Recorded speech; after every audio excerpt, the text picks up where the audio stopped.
Welcome to SM biology. আজকের এই ভিডিওতে মূলত আমরা ক্লাস 11-এর আবরণী কলার যে স্পেশাল ভাগগুলো রয়েছে বাকি সেইগুলোর বিষয়ে আলোচনা করব। যার মধ্যে প্রথমে আমরা গ্ল্যান্ডিউলার এপিথেলিয়াম বা গ্রন্থিময় আবরণী কলার কথা জানবো, অর্থাৎ আমরা গ্ল্যান্ড বা গ্রন্থির বিষয়ে জানবো যে গ্রন্থি কয় প্রকারের হতে পারে এবং সেই প্রকারভেদগুলো কিসের ভিত্তিতে করা হয়েছে, আর প্রত্যেকটা প্রকারভেদের মিনিমাম আমরা একটা করে কিন্তু উদাহরণ জেনে রাখবো। তাহলে শুরু করা যাক। গ্ল্যান্ডিউলার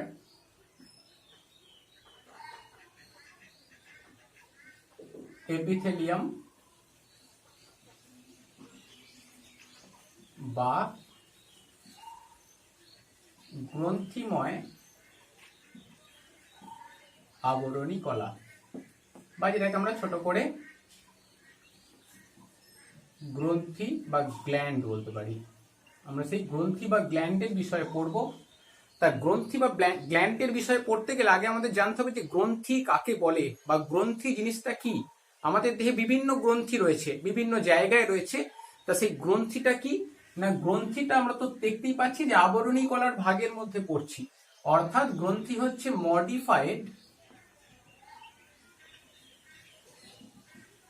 এপিথেলিয়াম, অর্থাৎ পরিবর্তিত আবরণী কলা।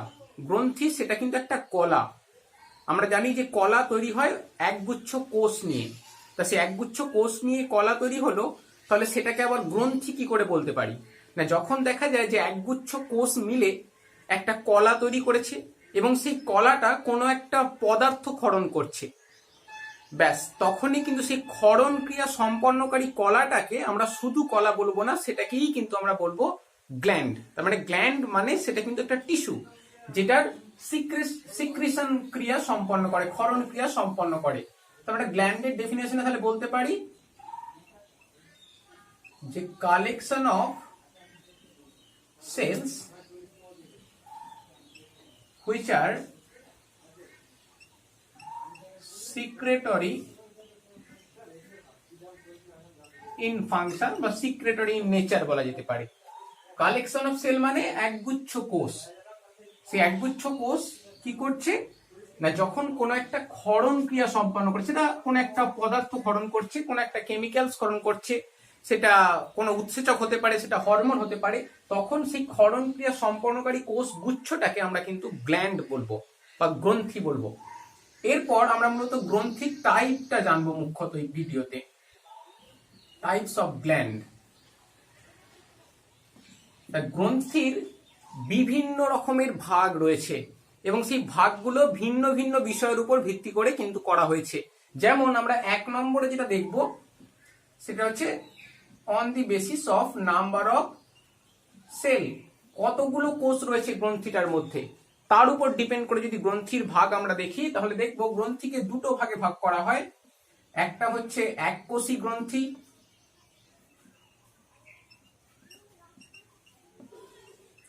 বা এটাকে ইউনি সেলুলার গ্ল্যান্ড বলা হয়। অর্থাৎ যখন একটা সিঙ্গেল সেল বা একটাই কোষ দিয়ে মূলত তৈরি হয়েছে গ্ল্যান্ডটা, সিঙ্গেল সেল গ্ল্যান্ড বলা যেতে পারে। এককোষী গ্রন্থি, একটাই কোষ দিয়ে তৈরি হয়েছে গ্রন্থিটা, কালেকশন অফ সেল নয়। এই জায়গাটা একটু ব্যতিক্রমী ব্যাপার।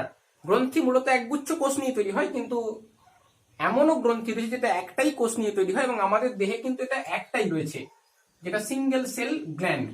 এক্সাম্পল বললে আমরা কিন্তু গবলেটের কথা বলবো, গবলেট সেল।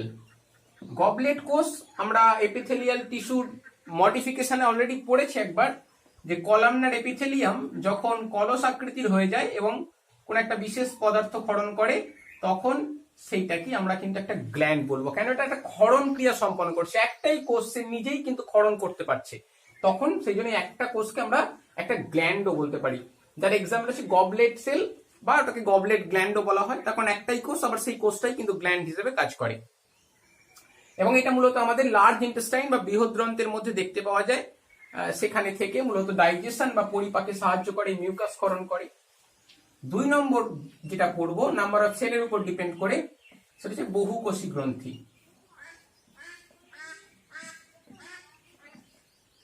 বহুকোষী গ্রন্থি বা এটাকে মাল্টিসেলুলার গ্ল্যান্ড বলা হয়। অর্থাৎ এখানে কিন্তু গ্ল্যান্ডের মধ্যে আমরা মাল্টিপল সেল দেখতে পাবো, বা এই কালেকশন অফ সেল, একগুচ্ছ কোষ, মানে যেটা গ্ল্যান্ডের ডেফিনেশনই বলা হচ্ছে, এই গ্রুপ অফ সেল, একগুচ্ছ কোষ নিয়ে তৈরি হয়, তখন সেই কোষ, সেই গ্রন্থিটাকে আমরা বলবো বহুকোষী গ্রন্থি। আমাদের দেহে মাথায় রাখতে হবে এই গবলেট সেল বা গবলেট গ্ল্যান্ড বাদে যত গ্ল্যান্ড রয়েছে প্রত্যেকটা গ্ল্যান্ডই কিন্তু মাল্টিসেলুলার, মানে অনেকগুলো কোষ নিয়ে তৈরি হয়েছে। সেটা আমরা স্যালাইভারি গ্ল্যান্ড বলি, সেটা ম্যামারি গ্ল্যান্ড বলি, সেটা প্যানক্রিয়াসের কথা বলি, যে কোনো গ্ল্যান্ডের কথাই বলতে পারি আমরা। আমরা মিনিমাম একটা করে এক্সাম্পল নিচ্ছি, তাই আমরা স্যালাইভারি গ্ল্যান্ডের কথা বললাম। মনে রাখতে হবে যে কোনো গ্ল্যান্ডের উদাহরণ দেওয়া যেতে পারে। তাহলে এই হয়ে গেল প্রথম একটা বিষয়ের উপর ভিত্তি করে আমরা গ্ল্যান্ডকে ভাগ করলাম। সেই বিষয়টা কি না, কতগুলো কোষ রয়েছে গ্ল্যান্ডের মধ্যে। যদি একটা থাকে তাহলে ইউনিসেলুলার বা এককোষী গ্ল্যান্ড, যদি অনেকগুলো থাকে মানে মোর দ্যান ওয়ান থাকে, একের বেশি থাকে, তখনই সেটাকে আমরা কিন্তু মাল্টিসেলুলার গ্ল্যান্ড বা বহুকোষী গ্রন্থি বলতে পারি। যার এক্সাম্পল আমরা নিয়েছি স্যালাইভারি গ্ল্যান্ড, আর এককোষী গ্রন্থের এক্সাম্পল হচ্ছে গবলেট গ্ল্যান্ড বা গবলেট সেল। এরপর আমরা দ্বিতীয় বিষয়ের উপর চলে যাব। দ্বিতীয় যে বিষয়টার কথা আমরা দেখব সেটা হচ্ছে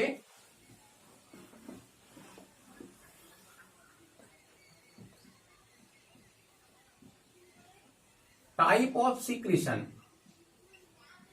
টাইপ অফ সিক্রিশন মানে যে ক্ষরণ, কোন একটা পদার্থ ক্ষরণ করে, সেই ক্ষরণকারী পদার্থটা কেমন প্রকৃতির, মানে সেই সিক্রেটরি সাবস্টেন্সেসটার নেচারের উপর ডিপেন্ড করে আমরা ভাগ করছি, এটাকে আমরা টাইপ অফ সিক্রেশন বলতে পারি। এইটা অনুযায়ী কিন্তু তিন রকমের ভাগ হয়। Number one, serous gland. Serous gland কাকে বলে না, যে গ্ল্যান্ড মূলত ওয়াটারি ফ্লুইড সিক্রেশন করে। ওয়াটারি ফ্লুইড, যার মধ্যে আবার প্রোটিন থাকে প্রচুর পরিমাণে, rich in protein. Watery fluid যার মধ্যে প্রচুর পরিমাণে প্রোটিন থাকে, সেই পদার্থ যখন ক্ষরণ করবে কোনো একটা গ্ল্যান্ড, একটা জলের ন্যায় তরল পদার্থ যার মধ্যে প্রোটিন রয়েছে, তখন সেই গ্ল্যান্ডটাকে আমরা সেরাস গ্ল্যান্ড বলবো। যার এক্সাম্পল হচ্ছে স্যালাইভারি গ্ল্যান্ড বা লালা গ্রন্থি। লালা গ্রন্থি যে লালাক্ষরণ করে ওটা জলের ন্যায় পদার্থটা, এবং তার মধ্যে প্রোটিন থাকে, বিভিন্ন রকমের এনজাইম থাকে, তো সেই এনজাইম গুলোই হচ্ছে protein. Number second, type of সিক্রেশনের উপর ডিপেন্ড করে মিউকাস গ্ল্যান্ড।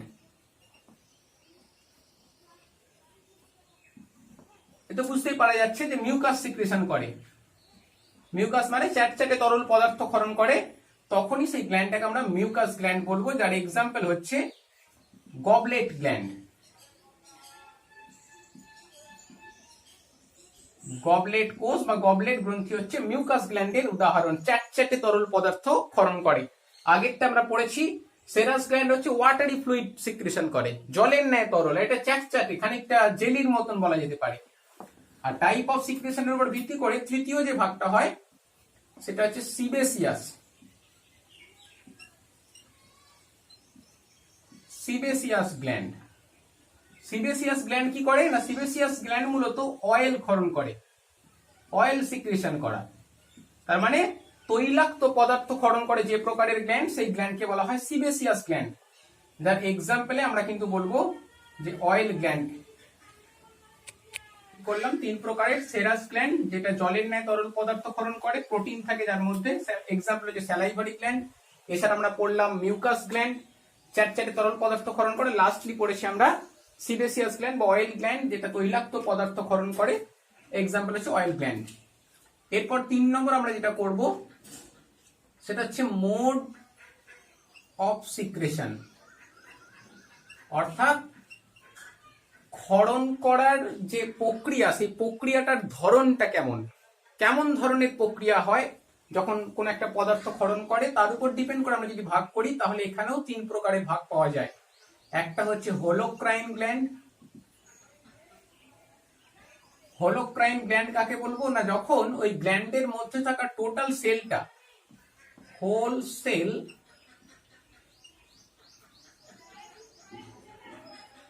র্যাপচার করে যায়, পদার্থটা ক্ষরণ করার পর টোটাল সেলটা র্যাপচার করে যায়, তখনই সেটাকে আমরা বলবো হোলোক্রাইন গ্ল্যান্ড। হোলো মানে হচ্ছে টোটালটা, টোটাল সেলটা বা টোটাল গ্ল্যান্ডটাই কিন্তু বিদীর্ণ হয়ে যায় পদার্থটা ক্ষরণ করে দেওয়ার পর। এই রকমের গ্ল্যান্ডের এক্সাম্পল বললে আমরা বলতে পারি যে সিবেসিয়াস গ্ল্যান্ড, সিবেসিয়াস গ্ল্যান্ড বা অয়েল গ্ল্যান্ড।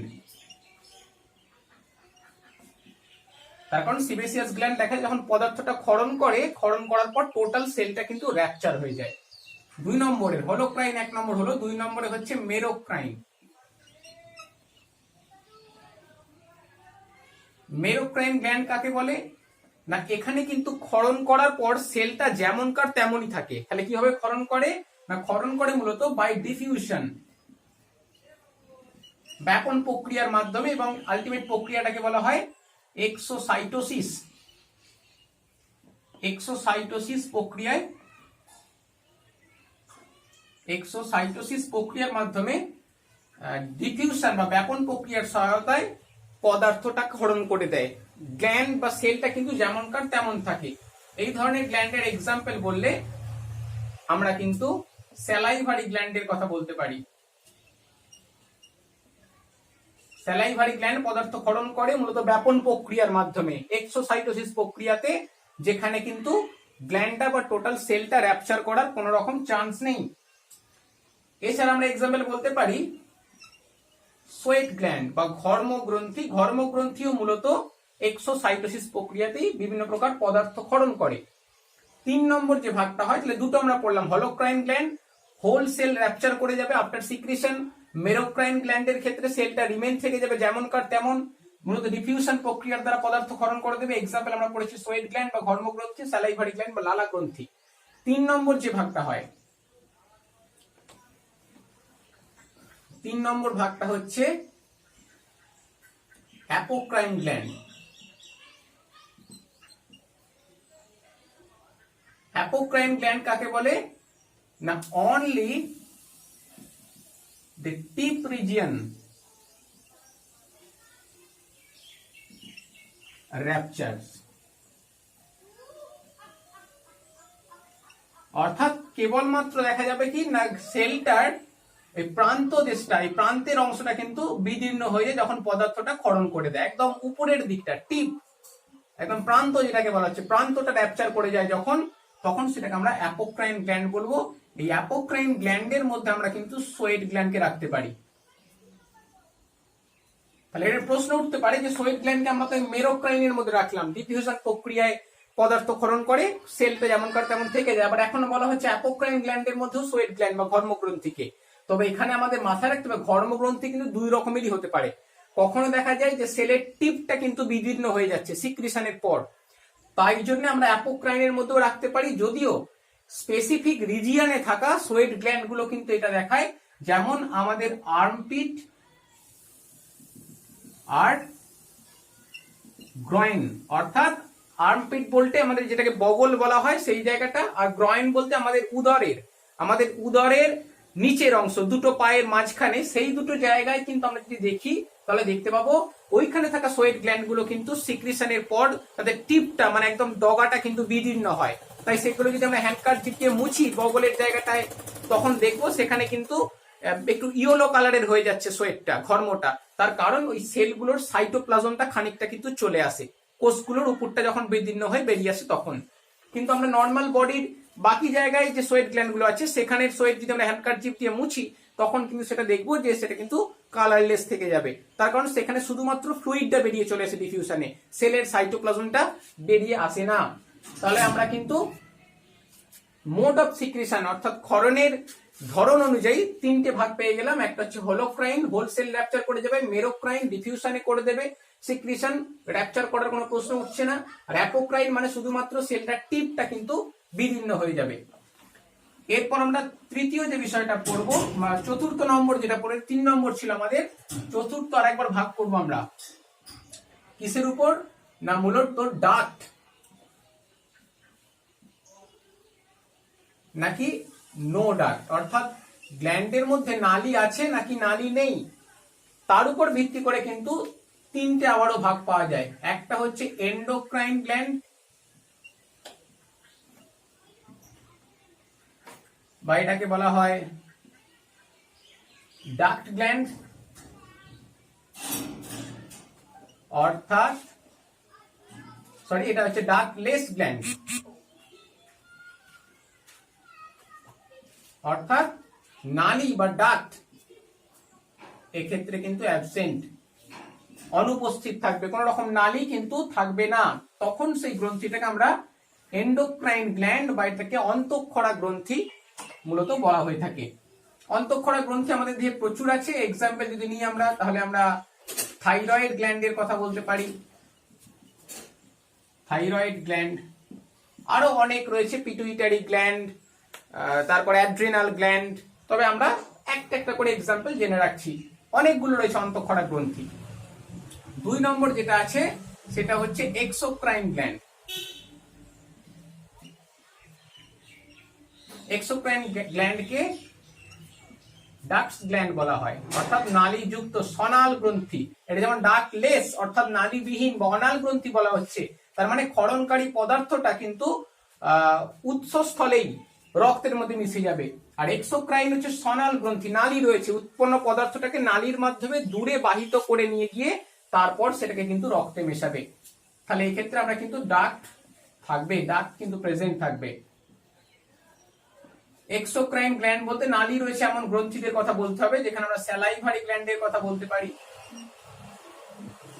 বা লালা গ্রন্থি। আমরা স্যালাইভারি গ্ল্যান্ড ছাড়াও একাধিক গ্ল্যান্ড রয়েছে, প্যানক্রিয়াসের কথা বলতে পারি, সরি প্যানক্রিয়াসটা নয়, আমরা লিভারের কথা বলতে পারি, লিভার বা যকৃৎ, ম্যামারি গ্ল্যান্ড,